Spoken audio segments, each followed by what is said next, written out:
What's going on, people? Gunsblazing here to bring you a report on my MCS 3 experience. If you don't know what MCS 3 is, it's Meta Championship Series 3. It's a tournament hosted by Decade and the Duel Meta Discord, currently the most competitive and highest prize pool tournament for Duel Links. So the rules are you have to bring 2 decks. Each match is best of 3, you have to win 1 game with each deck you bring. If you win with a deck, put it away, you have to use your other deck. Decks have to use different characters and different skills, but you can use the same archetype for each deck. Now my first choice was Extra Tilt. I don't know if you remember this deck, I played it a couple of months ago for fun, but I decided that this deck is actually well positioned in the meta. It has a good matchup against a lot of the popular decks right now. The win condition of this deck is to mill your opponent out, and this is accomplished by healing cards that buy you a turn, and of course 2 new additions, which are Floodgate and Massive Morph. And what these do is it locks up the opponent's field, because if you Massive Morph their monster, they can't attack you directly. And if you Floodgate their monster, it switches to face down defense, but they can't flip it back up, meaning those spots are locked up unless they somehow tribute off those monsters. Now all the healing and stalling allows us to get multiple procs of this skill, Extra. If you don't know what it does, it can be used every time your life points decrease by 2,000, and then the next time you draw a card in your draw phase, you actually get 2 copies of the card instead of 1. So you get a lot of value, and then we hope we draw into something like Curse of Anubis or Windstorm, so that's actually 2 turns of stalling. Or we can even double draw something like Floodgate or Massive Morph, so that we can take care of their entire monster zones very easily. And then a key combo in this deck is Warm Worm Assault on GHQ. We only need to run 1, but it helps us close out the game, especially against certain matchups. Now my second choice was actually a Destiny Draw variant of the same deck, which is completely legal, but I do regret this choice. A lot of my planning and practicing was done last minute, like within 2 nights of the MCS starting, and so I didn't get to practice a lot of other decks. At first I only wanted to bring Extra Tilt and not a copy of it. I wanted the second deck to differ because it's kind of boring when you play double mill, and also I'm not an experienced Destiny Draw player, so I definitely regret bringing the Destiny Draw mill deck. The other decks I considered bringing were Cyber Angels. I mostly wanted to run Cyber Angels with Mind Scan because a lot of people were trying to counter it with Econ take plays so that they can use Dakini's effect against itself. Mind Scan prevents that because you can play around the face down whether it's a bluff or an enemy controller. If it's Econ, you just don't activate Dakini. If it's a bluff, you simply activate Dakini. Now the reason I couldn't go with Mind Scan Cyber Angels was, of course, you can't use the same character twice for your decks. Mind Scan and Extra are both on Pegasus, and I really wanted to bring Extra. I did also have the option to run Cyber Angels with Balance, but I did believe that Mind Scan was the best skill for Cyber Angels, and then I just ended up not bringing Cyber Angels at all. And yes, of course, it's sad, but I did consider bringing Lasgabaj D Twizzy and ended up not bringing him. It can win against Cyber Angels and Red Eye Zombies, but it has a lot of hurdles to overcome. First of all, it consistently has to survive until turn 5 or 6, which is very difficult against Cyber Angels and other aggressive decks in the meta, because there's not a lot of defensive cards in this deck, and our defensive monsters like Hane and Hamstrat can easily be handled by a Dakini. The second problem is that we also have to draw or gamble into Big Bang Shot Storm combos and Econs to get over their monsters, or Econ take their monsters, because as you know, Red Eye Zombie Dragon and Dakini are both stronger than Desert Twister, but the biggest reason that I didn't bring it was that I didn't get to test it. As I said, my practice and theory crafting sessions were very, very late. I should have started earlier so that I had more time to test Last Gambage. All of my time was spent testing other decks, mainly Extra. But guys, I do promise that I will attempt to bring Last Gambage to the next major tourney I compete in. Now, one last thing I want to do before I get into the replays is explain why I had so much confidence in this deck, and that's because it has a very good matchup against most of the decks in the meta. First up, let's talk about DD Burn. This is a fairly new deck. I think it was Nyx that introduced it. Now that DD Burn deck was made to counter Cyber Angels, but there's almost no way that this deck can lose to DD Burn just because we can Massive Morph or Floodgate the Skystar Ray and the Amazon Swordswoman, and they usually only run 5 monsters, which is 3 Swordswomen and 2 Skystar Ray. All of their defensive cards are dead because our win condition is not damage. And we got that Worm Assault on GHQ combo to finish them off. Red Eye Zombies is also a matchup in favor of extra tilt because we can floodgate or massive morph their monsters once again. And Red Eye Zombie is a deck that nowadays has to run even fewer monsters, which makes it easier for us to lock them down. They have to run 3 Spirit, 3 Insight, as well as back rows such as Econ and Mirror Wall to have a good matchup against Cyber Angels. All of which are useless against our deck, and then we can just lock down their Gazukis and their Red Eye Zombies with our traps. Hazy Flame Sphinx with Beast Rising is also a matchup in favor of extra, although it does do better than Red Eyes. The matchup can go either way, but if we manage to draw a Floodgate before they draw their Hazy Flame Sphinx, it should be pretty easy. The reason Hazy Flame Sphinx is a problem for this deck is because we can't target with Massive Morph or Enchanted Javelin. So if they get one out, there's pretty much no way to deal with it, and we have to hope to mill them out before they kill us. Now the last matchup I want to talk about is Cyber Angel, which is this deck's worst matchup for a lot of reason, and it's even worse if they're running it with a specific skill that I will mention later. But this deck is pretty hopeless against Cyber Angels. Floodgate and Massive Morph are less effective because any monster that we target with those skills, they can just retribute, re-ritual them, and also their Dakini can just keep researching the monsters. So if we don't have a Floodgate for the Dakinis ready, then it's pretty much game over, because the value they get from recycling the cards in their graveyard is just too much for this deck to deal with. Also, Cyber Angels doesn't run many defensive cards at all. If they are, it's usually just 1 or 2 enemy controllers or Spherobola. Less defensive cards in their deck means less dead cards for them in this matchup. So the game plan was to go in dry with 2 mill decks and hope we don't run into 2 CA decks, because if they run 1 CA and 1 deck of something else, we'll still win. We'll lose to the Cyber Angels, but we'll win twice against their other deck, for example, Red Eye Zombies. But if we run into a double Cyber Angel deck, it's very iffy. Anyways, let's get into those replays and see how this deck did. Alright guys, so the first matchup I'll show you is against Dave Oster Jr. I think that's how you say his name. This was the first round, but this is already the second match. I couldn't get the first match because, you know, the amount of replays that you can save is limited. But anyways, he's playing Destiny Draw Yami Yugi Hazy Crazy. And as I said, this matchup favors me, DD Mill, but only slightly. It depends on if he gets his Hazy Sphinx out before I have a Floodgate ready for it. On his first turn, he sets 3. This is not a great move in my opinion because it's pretty cloggy. Like, if I don't have any monsters out on the field, he can't use any econs that he set. So those are just dead cards on the field. And as for me, I drew pretty poorly as well. I don't have any healing, I don't have any floodgates, so I can't deal with Hazy as of yet. So he finally gets a monster, that's his Flame Tigra. It's me in the mouth for 18. I'll take it because I want to get Destiny Draw popped after the second attack. I got my Floodgate ready for his Hazy Sphinx and an Econ. I decide to Econ here until I draw into a more permanent solution for this Flame Tiger, such as healing, maybe my golden apples. I pick up that Aegis, and I'm just going to set that right there. I think I'm in a pretty good spot right now. I decide to take this attack and pop the Aegis right here as well, so that I don't get cheesed by, like, you know, Rising Energy or something like that. Some nonsense like that. You can pop Aegis at any time because they usually don't run any back row removal. Anyways, since 2 attacks went through, that's over 2,000 damage. I pick up my golden apples through the D-Draw, and this is my solution for dealing with a singular Flame Tiger. Pop the Curse of Anubis to make room for the apples. He is deciding to not play more than 1 monster, or he does not have another monster.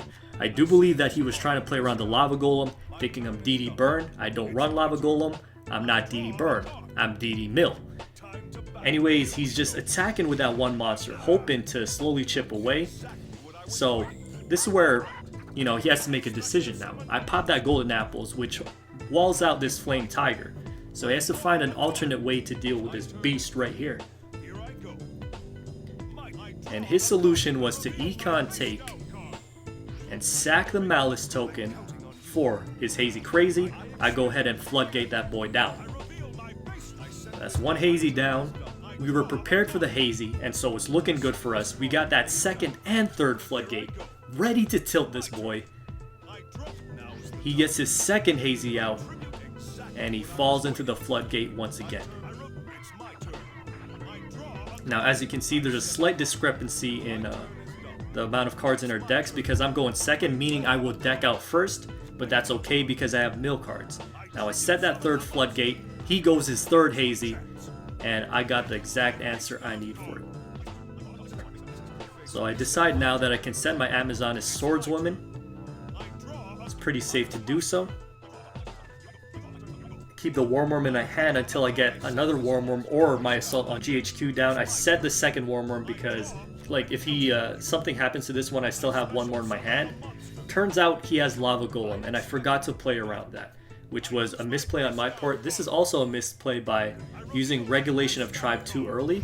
My plan was to sacrifice the Lava Golem, but I should have waited until, you know, the battle phase, because I could have used Regulation of Tribe on this Lava Golem's Fiend attribute instead of Beast Warrior, which I called way too early. But anyways, I can sack this Lava Golem through Regulation of Tribe, and I use my Massive Morph to make room for my Assault on GHQ. I set Sphere Karibo here to be extra safe, but in hindsight, this was a pretty bad play. I should have let this drop, and I should have got my Windstorm down. Because if he has Beast Rising, and he special summoned this, and like normal summoned a Canine Tor, he had an opportunity for lethal. Actually, no, if he got a second Tiger out, because Regulation of Tribe actually stops Beast Warrior attacks, but not his Beast attacks. Anyways, I finish him off. 5 is a magic number, so he had 5 cards left in his deck. I use Wormworm in conjunction with Assault on GHQ, and that runs him out of cards. So on his next draw phase, he's got nothing. He loses to the deck out. And so I advance to round 2 winners bracket. My round 2 opponent was Electric Soldier, and I believe this is game 2. I had already lost one. His first deck was Mind Scan Cyber Angel, and his second deck is Balance Cyber Angel. So he's running that double CA, the exact matchup that I don't want to go up against. I'm down 1 game, using that extra tilt, but I do draw a pretty good starting hand with Floodgates and Massive Morphs. The Floodgate I'd optimally use on the Dakini so that it cannot get its recycle effect off. So he Machine Angel Rituals turn 1, Edatin Benton combo, available with no searches. Gets his Ben 10 poppin' and his Edatin to fish out 1 fairy type monster as well as a ritual spell card from his deck. So he picks up Machine Angel, summons that Senju, picks up another Ben 10. I decided that I'm gonna Massive Morph one of these monsters so that I don't take too much damage. I did that on his what's it called? I toggled on and did that when his main phase was transitioning to his battle phase. So I knew he wasn't gonna summon any more monsters. So I gladly take 14, that's not too worrying. Go ahead and send my Aegis and my Apples. Now he gets his Sneak out. Managed to get an Absolute Ritual. Now this is a good choice, this is a good pickup because he can shuffle monsters back into his deck, but it turns out he's going to use an Angel Ritual to go over the level requirement and summon a Dakini. Now, I decided that I will not Floodgate this one. I knew that he had possibly 2 Dakinis available, and he does. I decide to Floodgate the one that is 2700. And Massive Morph this one that's 3700. Sorry, not Massive Morph. Aegis and then Golden Apples into it. So I get a big token, and I get that extra poppable. But the big problem here is that this Dakini is slowly getting him back resources. I pop my extra, get double draws into double Ebola.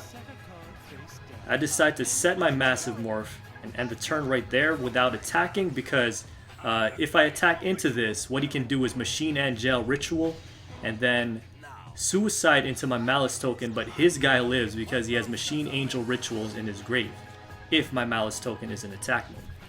Anyways, he Ben 10s into his third Dakini, which is bad for me, but thankfully he doesn't get it out just yet.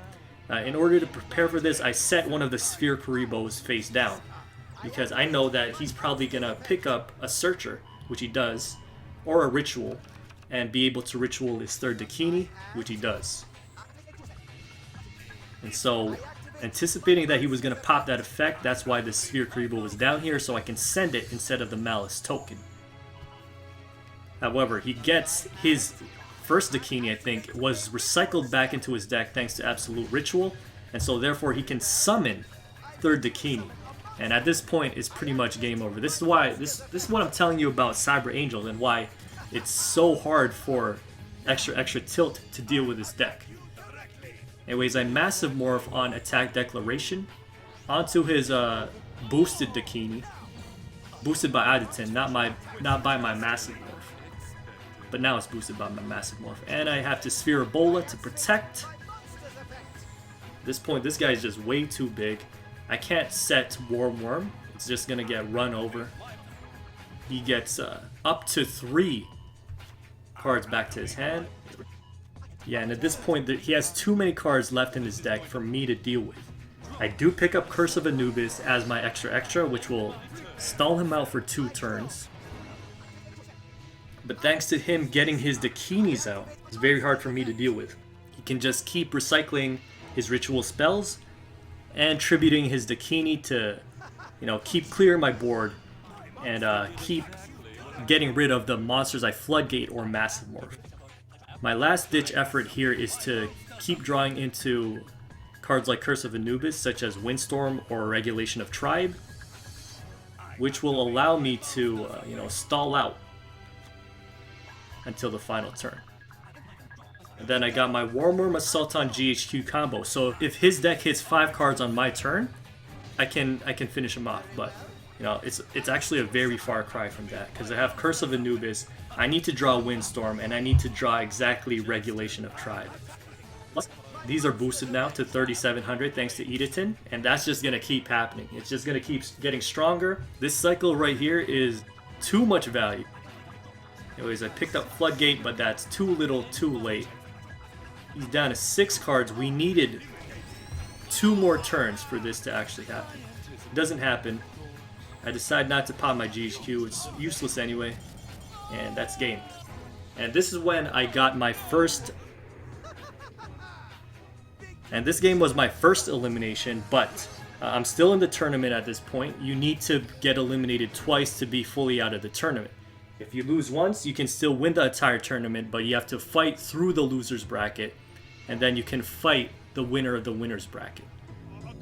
Anyways, after that, I faced up against Synthoris, who was playing DD Burn, and as I said, this matchup is completely in my favor.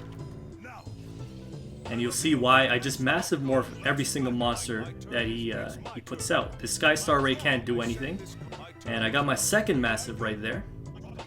I decide not to summon any monsters. You don't want to summon any monsters in this matchup. I know it seems very boring, but it's what you have to do to win. I don't even set my Worm because what can happen is he can get his Amazoness Swordswoman out. If he has enough Massive Morphs, he can buff this up very high and then just attack into it. And that's going to damage me because of Amazoness Swordswoman's effect. At this point, we're just dropping cards. As you can see, I can set the Floodgate right there, but I'm playing around Xingjian Hu. I don't need to have more than 1 card down at any given time. It's very unlikely that they're going to play Xingjian Hu, but we played around it anyways. Prepare for the worst case scenarios. You can only get 1 monster out at a time, so we only need 1 card face down at a time. At this point, I've summoned no monsters. I prefer to drop cards instead of setting them because, as I said, we're playing around him Massive Morphing our monsters and pinning down our back row. At this point, it's completely locked down. He has 3 monsters on the board, but they can't attack directly, and this one cannot change its battle position. Set 1 more Floodgate just in case, he has a tribute monster, but at this point it's pretty much game over. Also, I went first, so there is no need for me to even get any mill effects off. If I picked up my Assault on GHQ, I would have done it to, make the game end faster, but at this point it's too late.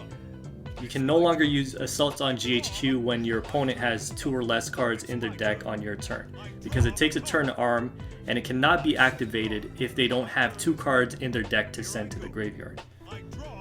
So I just wait it out, and that's game.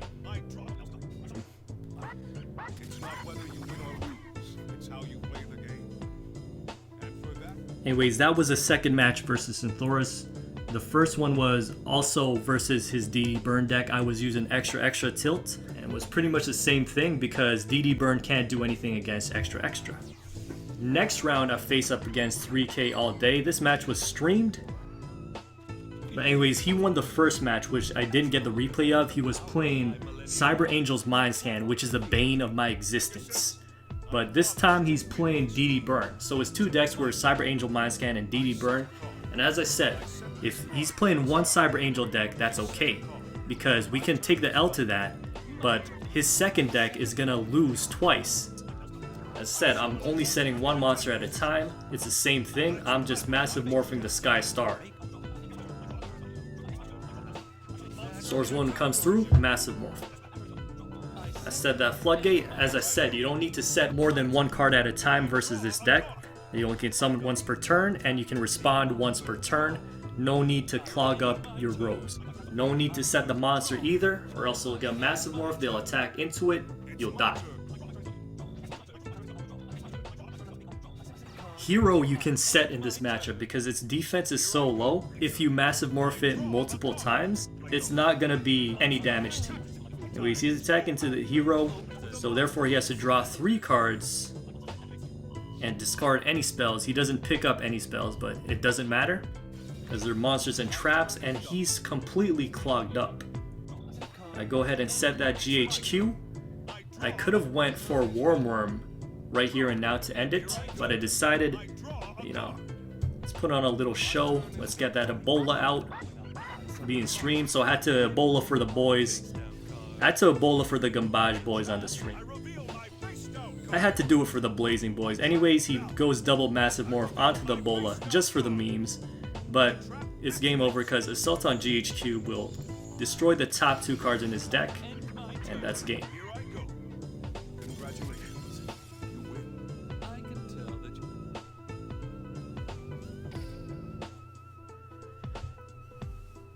Alright, so I took the 2-1 against 3K all day, and now I'm against Greed-Osama. And this one is extra tilt versus Cyber Angels once again. He's running that balance. I was hoping it was gonna be, Psychics, because this deck actually does very well against Psychics. Anyways, decent starting hand. Got that Floodgate massive morph set on turn 1. I decided to go with the Worm as well, because I have an Econ in case he decides to go Dakini on me. Anyways, he goes Cyber Petite. I'm thinking he's gonna go for the Edatin Benton combo. Absolute Rich. Yeah, he gets that Edatin out so that he can either search for a ritual spell and a ritual monster, or a fairy type monster rather. So he picks up another Ben 10 and another absolute ritual because he knows that he's gonna need that absolute to put cards back into his deck. Machine Angel gets his Dakini out, pops the effect, and this is a reasonable trade for me because I get to Econ take the Dakini. It gets sent to the grave, and his board is not in a good spot right now. And he has another Dakini in his hand, but that's okay. He goes Absolute Ritual, shuffles 2 back into the deck, which is a great move. So he gets milled out slower, but I got that Floodgate. So the best ways to deal with the Dakinis are Floodgate and Econ take, because if they're not face up, then they can't recycle the cards from their deck. Anyways, a massive Maggio onto his Edatin, and we're both in a top deck situation right now. I decide not to set this Worm yet. I want to keep him for Assault on GHQ because there is no risk of him getting sent to the graveyard by Dakini. His effect does not pop unless he's destroyed. Dakini just sends them to the grave. Got a golden apple, so I'm gonna go ahead and set that. Pick up Sphere Ebola. Can't say I never told ya. And he picks up another Cyber Petite, which he can get a Machine Angel Ritual with. He goes ahead and pops that. Sacks Dakini for Ben 10, because he doesn't have a Dakini in his hand yet. I'm going to take both of these hits. I actually should have popped golden apples here. I think I failed with the toggle. I was trying to get my toggle game on. It didn't really work out for me. Anyways, it's bad because it was a good time to use golden apples right there. The Edatin could have attacked into it, but that's okay. Anyways, I pick up double Windstorm from my extra. which is one of the best cards that I could pick up in this situation. Got a Massive Morph, that's pretty good too. I'll go ahead and set my Windstorm just to be extra safe. Here I'm toggling and I'm popping Massive Morph as his main phase transitions into his battle. So the only thing that can hit me now is his Cyber Petite, which I'll gladly take. I'm not setting any Worms. I'm not playing any Worms until I can finish him off with an Assault on GHQ, which I don't have yet. Got that Hero Shadow Scout. I decided that this is going to be my win condition since I'm not picking up my Assault on GHQ. And so I'm planning to set it and then protect it with my Windstorm and my Curse of Anubis. So I go ahead and set that. Set my Aegis as well. So I pop my Aegis, and I actually, this is a bad move, but I was trying to see if it was gonna work like I thought, but I toggled on and tried to hit it with in the transition from the main to the battle phase, but he can actually choose to continue his main phase if I pop Windstorm on that transition. So didn't really quite work out in my favor, but I do have that Sphere of Bola for backup, and that's the final turn because he attacks into the hero and picks up 3 cards, no cards left in his deck, and he decides that he's just gonna attack into it and forfeit right there. That was game 1 against Greed-Osama, and unfortunately this is where my run ends because the next 2 games he played Cyber Angel's Balance again, which I lost to, and his final deck was Cyber Angel Mind Scan. And as you know, Mind Scan is the bane of this deck. It simply is too strong, and they know exactly what your face downs are. It's very difficult to win. So good game to all my opponents. Now that's where my run ended, but the tilt did live on for a little while longer. There was one other player that was running the exact same extra tilt deck, Pro Circuit Scrub. If you remember, I faced him in a best of 5 last week. We theory crafted and practiced this deck together. In the tournament, he had a better time against Cyber Angels and didn't run into any Mind Scan. And I think he actually ended up 9-1 against Cyber Angel players. So who knows, maybe I'm just horrible against the Cyber Angel matchup. He did amazing the entire tournament and finished the 9th place. He did a write-up on this deck if you want to read up more on it, link below. Anyways, what knocked him out was Red Eyes Zombie, which usually loses to extra mil, but the RNG didn't quite go in his favor. For a deck that only appeared twice in the entire MCS, 9th place and 33rd place isn't that bad. Of course, there was also that Dino deck, which only appeared once but placed 2nd in the entire tournament, fun fact. But anyways, now to wrap the video up, my final thoughts. I enjoyed the smooth experience, a great tournament, very well organized. Thank you very much DK for bringing this to us, as well as the 2 admins behind it, Taha and Faded, I believe are the names. Thank you for the successful and well organized tournament. Hopefully I'll be able to join more MCSs in the future. To my fans, thank you for the support that you showed on the stream. Hope you enjoyed that Sphere of Bola GHQ Lethal. I did play to win, and I know a lot of fans were also disappointed with my deck choices and the fact that I didn't place higher. I myself am not pleased with 33rd place, very mediocre, but it's not the end of the world. This was my first ever tournament experience, not just for Duel Links but for Yu-Gi-Oh! In general, and there's still lots of tournaments to join in the future. My dream is to bring that last Gambaj into a major tourney because, you know, it's my baby, the fans want it, but, you know, the time just wasn't right for it. It's not Last Gamble's meta, but I promise that I'll manage my time better so I can theory craft the most competitive Last Gambaj deck and see if it's good enough to compete in the tournaments. Anyways, boys, that's it from me. Gonna wrap up the video. Have yourselves a good one. This is Gunsblazing, signing out. Let me disarm you. I'm not trying to own you. I just wanna know what it feels like to have your body so close. Let me absolve you of the past that controls you. I just wanna know what you look like without a weight on your soul.